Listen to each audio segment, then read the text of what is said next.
This is a bit unfair on him because he's a very good footballer. You know, not that they've broken the bank much before, eh? But you know, I've counted about 3 or 4 digs there, Dino. You got one more. You set me up for it. You set me up for it.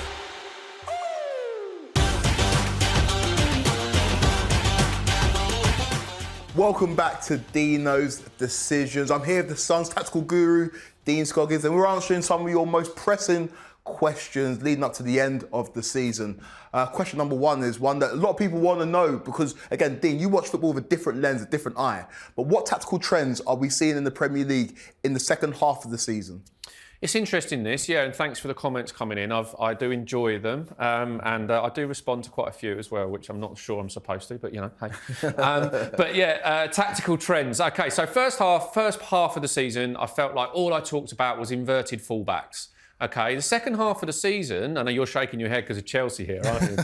But second half of the season, we've seen a sort of return to the more traditional fullback, which I'm really enjoying, and my favourite Tottenham team as a Tottenham fan, I know some of you have noticed that already and give me plenty of stick for it, was when we had Danny Rose and Kyle Walker bombing down those wings. An amazing team. And the Pochettino overlapping fullbacks. And, you know, I don't think there's much better in a crowd when you see, you know, a winger or a number 10 in sort of a pocket of space, and then a fullback goes herring up the outside and the crowd stands up as the ball's about to be played.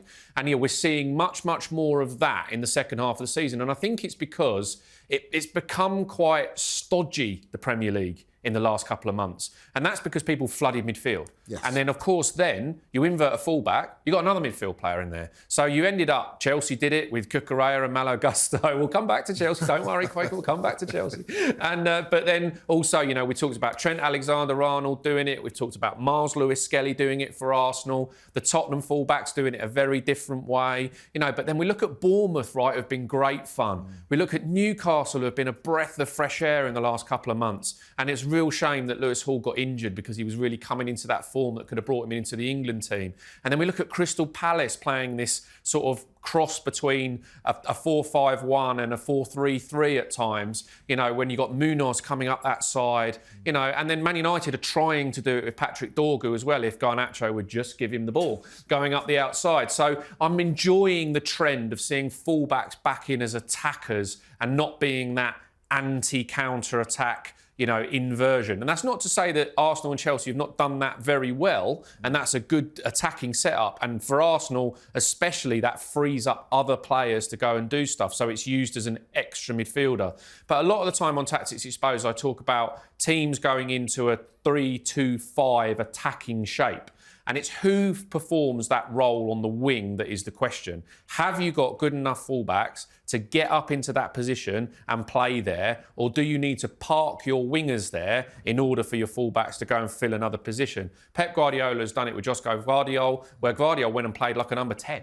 Because, you know, you had Doku playing on the left wing and Savinho playing over there. So, yeah, the use of fullbacks, I think, has probably been the most incredible sort of change around in trend as the season's gone on. You referenced your beloved Spurs side there, and I really remember that Spurs team. Obviously, Walker on one side, Rose on the other, but you had two very, very good centre-backs in Vertonghen and Alderweireld. In order for you to have those fullbacks that bomb on, how good your centre-backs need to be? Because we've seen it with Liverpool, for example. They've got Virgil van Dijk there, so Robertson or Trent are allowed to bomb on. How important are the centre-backs to having those full-backs that can go forward? Yeah, massively. And that's a really good point because I think that what we're seeing a lot as well, and crowds are almost starting to boo it now, is that you're seeing goalkeepers and centre-backs put their foot on top of the ball. It sends me insane, Dean. Yeah, it's because everyone's in such a good tactical shape. And look, I'm not going to say tactics are ruining the game because otherwise it ruins the show, right? but you know, everyone's so organised now, and you know,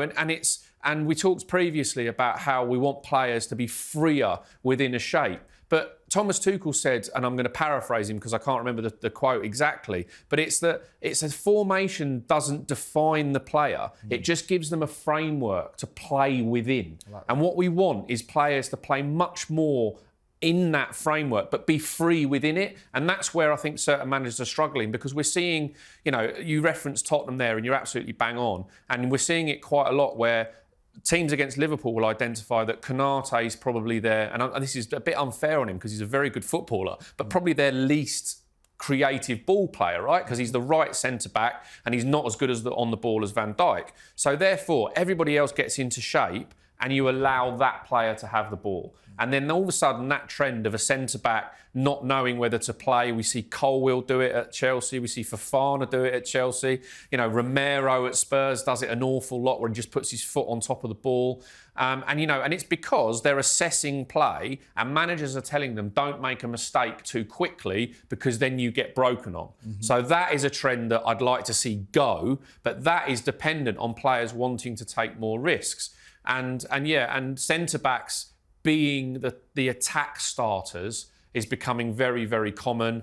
Very cleverly, Pep at Bournemouth in the FA Cup a couple of weeks ago moved Kovacic from a midfield position in play into in between the two centre-backs, because then the centre-backs will occupy another player and then you've got Kovacic playing the ball. Yeah. So that's something that we might see a bit more of a number 6 coming in and being the sort of attack starter from there. Thomas Partey does it quite well for Arsenal. We saw Pep do that with Sergio Busquets at Barcelona, where he dropped in and the centre-backs went the other way. But very, very interesting. It's a copycat league as well. And in recent years, we've seen people copy Pep Guardiola, and I'm sure that there's going to be some tactical innovations that we'll be talking about next season on Tactics Exposed. We talked about your side, let's talk about my side, Chelsea. In your opinion, what are Chelsea missing to challenge for a Premier League title? Well, I'd take for a start, speaking after the season that I've watched, I'd take a Champions League competition over what we're seeing at the moment, just down the road. But anyway, what are Chelsea missing? Now, they've really missed Nicholas Jackson in recent games, and him coming back as Maresca, full of praise for him, quite right. He's very, very key to that Chelsea formation. There was a game at West Ham earlier in the season where the Maresca ball was perfect. He scored 2 of the ideal goals where Jackson comes in between, which means the 10 split, freeing up Palmer. The fullbacks have inverted to create a box in midfield, which we talk about a lot, and then Jackson then can lay off and then spin and drag a defender out and then take him back in the space he's created, and you don't want to be running back towards your own goal in a race with Nicholas Jackson. So I don't think, maybe it's another striker to help, because, it's a big ask for one number 9 to play that in that demanding formation. The fullbacks started the season brilliantly. We talked about the inversion of the fullbacks just then. And, Cucurella and Malo Gusto started the season very well. It seems like teams have worked that out and where they go into midfield and how they free that up. I know sort of Enzo Fernandez is a polarising figure because people think he should be unbelievable because of the price tag, and a lot of pressure gets put on him. But he's been excellent. I also think Casado's been excellent. So to me, where it comes down to is the creation from the wingers. And, and we talked about Jadon Santos shooting more. They've missed Noni Madueke at full pelt recently. And it seems odd to say for a team that's got, 37 wingers in the squad. But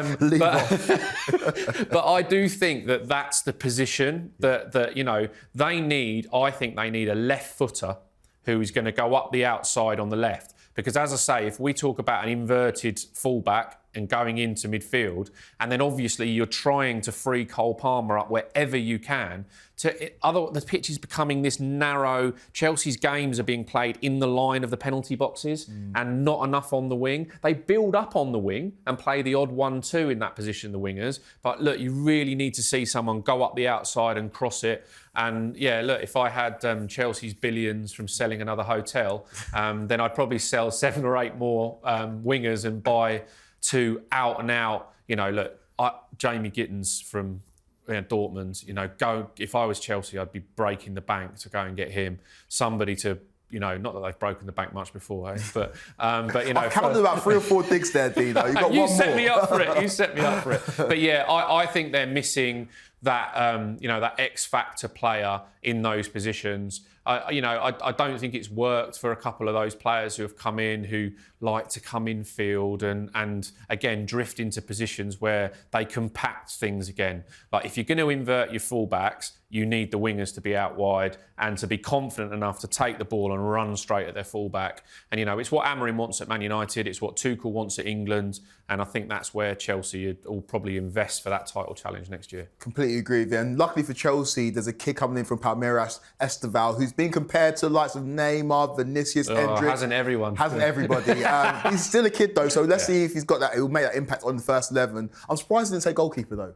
Robert Sanchez. Sorry, yeah, you're absolutely right. I mean, I almost take that as a given. Yeah. Like, I mean, he's nowhere near a top half Premier League goalkeeper. And that bad? Yeah, I think so. I mean, look, Vicario at Spurs, let's go back to the Tottenham-Chelsea chat again. Vicario at Spurs is a way better goalkeeper, and we're not in the top half. So there's a start. But I just think it's because of the way that Maresca wants the goalkeeper to step into the back line at times. And we've talked about that trend of a centre-back putting his foot on the ball and wanting to play. You know, it puts a lot of pressure on the likes of Levi Colwill and Fofana to pick that pass if the goalkeeper in Maresca's setup is not doing that. So a lot of times early season, we saw Sanchez almost join the back four in the line of playing out to be the extra player to play those passes. But he's just not good enough to do it. No. You know, and he makes too many mistakes. So yeah, absolutely. Goalkeeper, and a couple of wingers.